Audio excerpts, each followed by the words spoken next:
स्वागत है आपका आपके अपने YouTube channel the queen of science में। तो आज मैं आप लोगों को यूक्लिड्स डिवीज़न लेमा का नेक्स्ट लेवल बताने जा रहा हूँ। पिछली वीडियो में आप लोगों ने लेवल नंबर 3 देखा था।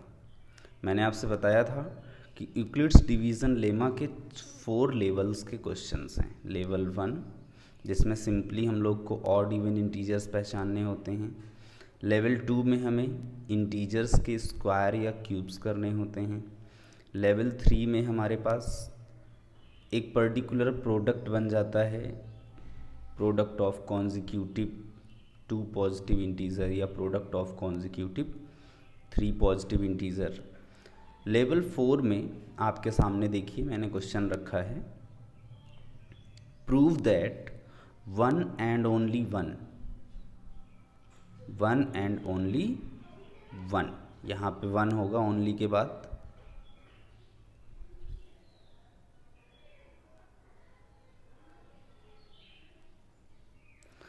Out of n+1 n+2 is divisible by 3। अब उसने जब डिविजिबल बाई हमसे 3 कह दिया तो हम यहाँ पे सिंपली b की वैल्यू कितनी ले लेंगे, 3 ले लेंगे। ठीक है। और जब हम यूक्लिड्स डिवीज़न लेमा का स्टेटमेंट लिखते हैं लेट a एंड b, तो यहाँ पे हम a नहीं लिखेंगे बल्कि क्या लिखेंगे, n लिखेंगे, क्योंकि क्वेश्चन में हमारे पास क्या है, पॉजिटिव इंटीजर्स के लिए उसने n+1 n+2 को यूज किया है। इनमें से कोई एक डिविजिबल होना चाहिए। तो हम यहाँ पे a ना लेकर के क्या ले लेंगे, n ले लेंगे। ठीक है। तो हमने b की वैल्यू 3 ले ली। फिर इसके बाद हमने कहा लेट n एंड b की वैल्यू कितनी है, 3। Be any 2 positive integer on dividing n by b we will get q as a quotient and r as a remainder. ठीक है। यूक्लिड डिवीज़न लेमा के स्टेटमेंट के अकॉर्डिंग ये हो जाएगा आपका n = 3q + r। n में b से डिवाइड हो रहा है, मतलब n हो गया डिविडेंड, b मतलब 3 हो गया डिवाइज़र, q है कोशेंट और r है रिमाइंडर। और जो रिमाइंडर होता है वो 0 या 0 से बड़ा और डिवाइजर से छोटा होता है। तो ये r हो गया तुम्हारा ग्रेटर देन और equals to 0 and less than 3।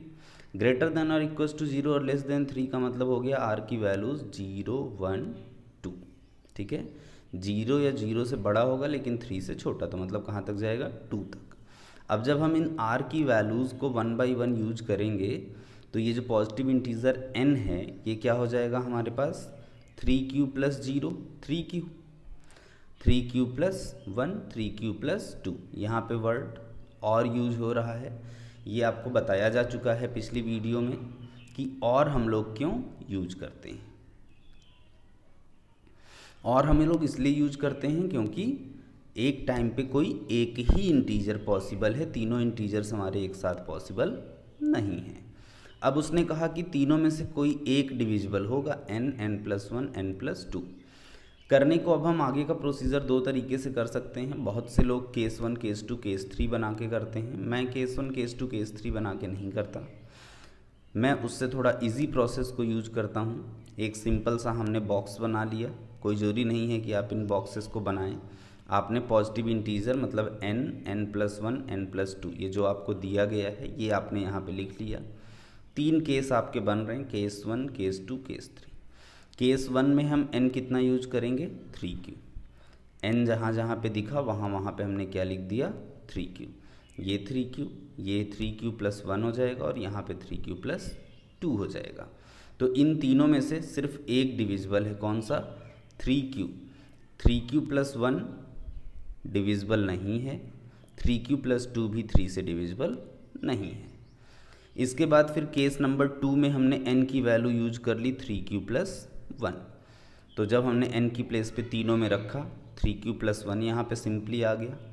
यहाँ पे जब हमने रखा n की प्लेस पे 3q + 1 और ये +1 है तो वो +1 सॉल्व किया तो 3q + 2 हो गया। और ये n+2 में जब हमने n की प्लेस पे 3q+1 रखा तो ये n की प्लेस पे 3q+1 और ये +2, तो मिला करके टोटल ऐड होके हो गया 3q+3। तो ये 3q+3 तो 3 से डिवाइड होगा, लेकिन 3q+2 नहीं डिवाइड होगा, 3q+1 नहीं डिवाइड होगा। As well as case number 3 में हम यहाँ पे n की वैल्यू क्या यूज करेंगे, 3q+2। तो केस नंबर 3 में n की प्लेस पे हमने रखा 3q+2, यहाँ पे भी n की प्लेस पे हमने रखा 3q+2 और +1 है तो +1 किया। n+2 में n की प्लेस पे 3q+2 और +2 था तो +2 किया और सॉल्व किया तो ये 3q+4, ये 3q+3 और ये 3q+2। 3q+2 3 से डिवाइड नहीं होगा, 3q+3 3 से डिवाइड हो जाएगा, 3q+4 भी 3 से डिवाइड नहीं होगा। तो इस अकॉर्डिंग हमने देखा कि केस 1, केस 2, केस 3 तीनों केस में सिर्फ कोई एक ही है n+1 और n+2 में से जो कि 3 से क्या है, डिविजिबल है। तो ये हमारा इजीली प्रूफ हो गया कि one and only one out of n+1 n+2 is divisible by 3। बहुत इजी क्वेश्चन थे, ये था ये आपका। इसका लास्ट स्टेटमेंट मैंने लिख रखा है, देख लीजिए वो। In case 1 n is divisible by 3, in case 2 n+2 is divisible by 3, in case 3 n+1 is divisible by 3, hence we can say that one and only one is divisible by 3 out of n+1 and n+2। तो मेरे हिसाब से ये easy question था और आपको कोई इसमें प्रॉब्लम नहीं हुई होगी, ठीक है। मैं एक बात बता दूं, ये मेरा 10th वीडियो है। इसके पहले भी मैंने फर्स्ट चैप्टर पे काफ़ी सारे वीडियोस अपलोड किए हैं, अगर आपने नहीं देखे हैं तो आप मेरी प्लेलिस्ट में जा कर के देख सकते हैं। नेक्स्ट क्वेश्चन भी आपके सामने मैं RD शर्मा से लेके आया हूँ। मैं इस क्वेश्चन को लेवल 4 नहीं कहता, ये एक मिसलेनियस टाइप का क्वेश्चन है। क्वेश्चन है आपका, if A and B are two odd positive integers such that A greater than B, then prove that one of two numbers a plus b by 2 and a minus b by 2 is odd and the other is even। मतलब कि दोनों में से एक odd है और एक even है। तो सबसे पहली कंडीशन तो उसने ये दे दी कि a और b हमारे दो पॉजिटिव ऑड इंटीजर हैं, और ये भी कह दिया कि a ग्रेटर दैन b, मतलब a बड़ा है और b छोटा है। तो आप जानते हैं कि जो ऑड इंटीजर्स होते हैं उनका फॉर्म होता है 2n+1, 2n+3, 2n+5, 2n+7 and so on, है ना। तो यहाँ पे हमने दो पॉजिटिव इंटीजर्स ले लिए, let a and b be any odd positive integer such that a greater than b। a को हमें b से बड़ा लेना है। तो यहाँ पे हमने a को ले लिया 2q+3 जो कि एक ऑड इंटीजर है, और b को हमने ले लिया 2q+1, ये भी एक ऑड इंटीजर है, ठीक है। एक बार हम कैलकुलेट करेंगे a+b/2 को, वो या तो इवन आएगा या तो ऑड आएगा, और फिर एक बार हम कैलकुलेट करेंगे a-b/2 को। तो पहले हम a+b/2 कैलकुलेट करेंगे। a की प्लेस पे हमने रखा 2q+3, b की प्लेस पे हमने रखा 2q+1 और डिवाइड में कितना लाया, 2। अब ये 2q+2q मिलके हो जाएगा 4q, और ये 3+1 हो जाएगा 4 अपॉन में 2। 2 से जब डिवाइड करोगे, 4 में 2 से डिवाइड हुआ, 2q प्लस 4 में यहाँ पे 2 से डिवाइड हुआ तो ये 2 हो गया, और इसमें से 2 क्या हो जाएगा, कॉमन। तो बचा ब्रैकेट में कितना, q+1। अब जब ये चीज़ 2 का मल्टीपल है, it is a multiple of 2, therefore it is an even integer, ठीक है। तो दो में से एक इवन होना था और एक ऑड होना था, तो एक तो हमारा इवन हो गया। तो नेक्स्ट अब हमारा क्या होना चाहिए, ऑड ही आना चाहिए, ठीक है ना। जो प्रूविंग क्वेश्चंस होते हैं मोस्टली उनमें जो चीज़ कह रहा होता है वो होना तो रहता ही है, सिर्फ हमें उसे प्रूफ करना है, गलत तरीके से नहीं प्रूफ करना है। नहीं तो आप सोचिए कि किसी भी तरीके से प्रूफ कर देना है, इंडिया में है तो जुगाड़ टेक्नोलॉजी लगा देंगे, गलत सलत प्रूफ कर देंगे, नहीं, जो भी प्रूफ करना है जेन्युइन प्रूफ करना है, ठीक है ना। तो अब आप देखिए इसका सेकंड पार्ट जो है, सेकेंड पार्ट में a minus b by two लिया हमने, a की value 2q plus 3 minus b की value 2q plus 1 total upon में 2, ये 2q प्लस 3 ब्रैकेट ओपन होके ऐसे ही रहेगा, लेकिन 2q प्लस 1 में जब हम माइनस ब्रैकेट के अंदर ले जाएंगे तो हो जाएगा माइनस 2q और माइनस 1, प्लस 2q से माइनस 2q कैंसिल होगा, 3 में से 1 सब्ट्रैक्ट होगा तो 2 बचेगा और अपॉन में 2, और 2 में 2 से डिवाइड होगा तो कितना आ जाएगा 1, और 1 कैसा इंटीजर है, ऑड पॉजिटिव इंटीजर, ठीक है ना। तो इस अकॉर्डिंग पिछला वाला आपका इवन आया था और ये कैसा आ गया, ऑड आ गया, और क्वेश्चन में क्या कहा था कि दोनों में से कोई एक ऑड होगा और एक इवन होगा। तो ये हमारा प्रूफ हो गया, hence it is proved that if a and b any two odd positive integer such that a greater than b, then one of the two number is even and other is odd। तो एक आपका even हो गया और एक आपका odd हो गया। तो यूक्लिड्स डिवीज़न लेमा का ये ऑल अबाउट फुल डिस्कशन था, जो कि मैंने आपको ओवरऑल 5 वीडियोज़ में डिस्कशन किया।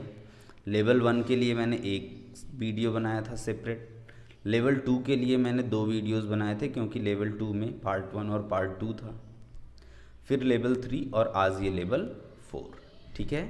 यहाँ पे हमारा यूक्लिड्स डिवीज़न लेमा कंप्लीट हो रहा है। इसके बाद अब हम लोग जब डिस्कशन करेंगे नेक्स्ट वीडियो में, तो वहाँ पे फंडामेंटल थ्योरम ऑफ अर्थमेटिक का डिस्कशन करेंगे और HCF और LCM का भी डिस्कशन करेंगे बाय द प्राइम फैक्टराइजेशन। अब हमारे पास हैं कुछ प्रैक्टिस क्वेश्चंस मैं आपको दे रहा हूं जो कि अभी तक के जो भी टॉपिक्स डिस्कस हुए हैं उनसे रिलेटेड है। तो ये आपके पास 4 प्रैक्टिस क्वेश्चंस इस पेज पे लिखे हुए हैं, 1 2 3 एंड ये 4, एंड कुछ प्रैक्टिस क्वेश्चंस मैंने नेक्स्ट पेज पे भी लिख रखे हैं आपके लिए।